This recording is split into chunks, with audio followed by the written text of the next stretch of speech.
SpyHunter was first released on September 24, 2001 for the PlayStation 2 and later for the GameCube, Xbox, Game Boy Advance, and PC.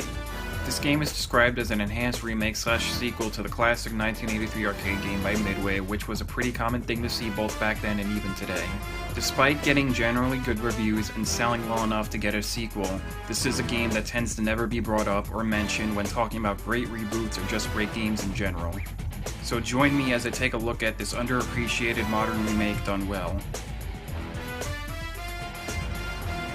Nordstrom is an Israeli-based international company that provides many different vital products for the world, and the man in charge of this company, Damon Curry, believes that he is the second coming of Christ and that he will one day rule over all of humanity.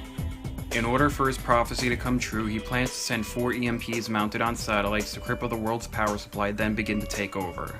In response to this, the SpyHunter team sends out Alex Sex, the agent who was able to defeat him back in 1983, to stop him once again. Despite coming out in 2001, the game, simply put, still looks great. All the environments look beautiful and are full of color, the vehicles look slick and smooth, and even the buildings look good. The effects look awesome when blowing up enemy vehicles, breaking through a wall of debris, or even when using one of your many weapons. The only complaint I have is that the game can be a bit dark at times, and that you cannot change the brightness settings in the options menu. The gameplay is a translation of the fast-paced and action-packed gameplay from the 2D overhead perspective into a fully 3D third-person perspective. You'll blaze through a mission while taking down as many of Nordstrom's goons as possible with your car's deadly arsenal of weapons, from machine guns and oil slick to rocket launchers and an EMP cannon, all while trying to complete the mission objectives. You use the left stick to steer as well as to lock onto targets by clicking it in. A is used to accelerate and boost if double tapped rapidly, and as reverse if pressed in conjunction with pulling down on the left stick. X is the brake, B activates the scanner, while Y brings down a rear view video cam. The left trigger changes your primary weapon while the right trigger fires the weapon. The white button changes your rear attack while the black button activates it, and finally the back button changes your camera view.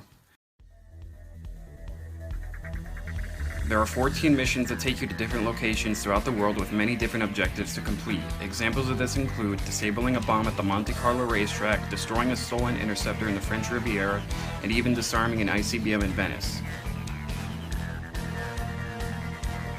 The game's difficulty is normal. There are some missions that you will breeze by effortlessly, while others will take a few tries. The game overall balances itself out by making certain things easy, such as refreshing your health and ammo at the midpoint of every mission with the weapons van, and giving you very powerful upgrades to the interceptor later in the game, as well as making certain things hard, such as ramping up the aggressiveness and attack power of the enemies, and the game never giving you a direct route to complete certain objectives, so instead you have to search the level for them. The music perfectly complements the gameplay by having all the mission tracks be fast-paced techno rock to go right along with the action. The menu tracks tend to be a bit more subdued, but still very enjoyable to hear as you review the results of your last mission or are reading the briefing for your next mission. The last thing to note is that the metal band Saliva did the theme song for this game, both with the lyrics and as an instrumental. The song itself is a grungy reinterpretation of the Peter Gunn theme, which was used in the original arcade game.